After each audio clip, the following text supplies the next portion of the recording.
यह सारांश mister Russell and the reconstruction of society के पाठ से लिया गया है, जो वॉल्यूम 01.pdf के पेज 481 से 492 पर पाया गया है। निबंध बर्ट्रैंड रसेल की पुस्तक प्रिंसिपल्स ऑफ सोशल रिकंस्ट्रक्शन की समीक्षा है।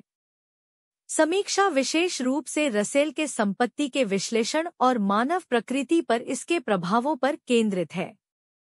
लेखक का तर्क है कि रसेल की पुस्तक शांतिवाद की वकालत करने के बारे में नहीं है, बल्कि युद्ध जैसे विनाशकारी आउटलेट से मानवीय आवेगों को पुनर्निर्देशित करने के बारे में है। लेखक का कहना है कि रसेल युद्ध को मानवीय आवेगों की नकारात्मक अभिव्यक्ति के रूप में देखते हैं, जो अपने आप में एक जीवंत समाज के लिए आवश्यक हैं। लेखक ने रचनात्मक कार्रवाई के महत्व पर जोर देते हुए इस अवधारणा को स्पष्ट करने के लिए हिंसा के रूप में बल और ऊर्जा के रूप में बल शब्दों का उपयोग किया है। लेखक रसेल की सोच पर व्यवहारवादी मनोविज्ञान के प्रभाव को स्वीकार करता है। लेखक बताते हैं कि यह विचारधारा मानव क्रिया को चलाने में आंतरिक आवेगों की भूमिका पर जोर देती है। बाहरी परिस्थितियां केवल उन आवेगों को आकार देती हैं। लेखक का सुझाव है कि भारतीय पाठकों के लिए रसेल के विचार अहिंसा के मौजूदा दर्शन के साथ प्रतिध्वनित हो सकते हैं, जिससे संभावित रूप से गलत व्याख्याएं हो सकती हैं। संपत्ति पर रसेल के विचारों की ओर बढ़ते हुए लेखक पैसे के प्यार की आलोचना पर प्रकाश डालता है। लेखक ने रसेल के दावे को चुनौती दी है कि धन की खोज चरित्र की मृत एकरूपता की ओर ले जाती है, यह तर्क देते हुए कि धन की इच्छा के पीछे का उद्देश्य महत्वपूर्ण है।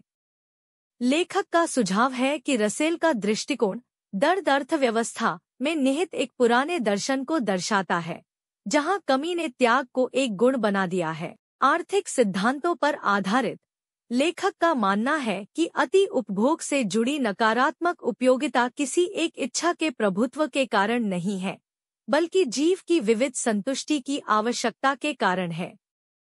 इसलिए लेखक के अनुसार मानव स्वभाव अपने विविध आवेगों के साथ केवल धन संचय पर ध्यान केंद्रित करने से विकृत होने की संभावना नहीं है।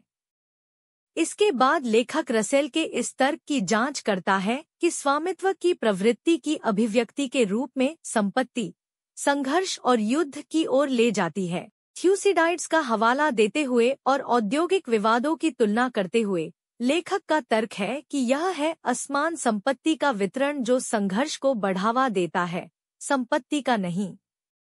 लेखक इस वर्गीकरण की वैधता पर सवाल उठाते हुए रचनात्मक और स्वामित्वपूर्ण आवेगों के बीच रसेल के अंतर को चुनौती देता है।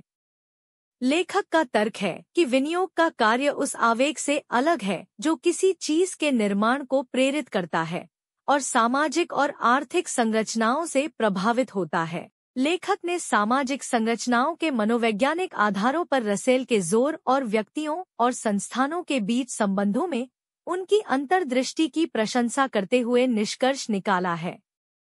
लेखक पाठकों को रसेल के काम से सीधे जुड़ने के लिए प्रोत्साहित करता है ताकि इसकी जटिलताओं को पूरी तरह से समझ सकें।